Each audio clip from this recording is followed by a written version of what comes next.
You ask Tiger to solve. This deals with linear equations with one unknown. The final result is x equals 5. Let's solve it step by step. Group all constants on the right side of the equation.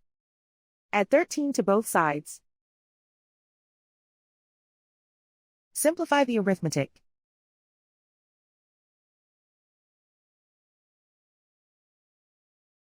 Isolate the x. Divide both sides by 8. Simplify the fraction.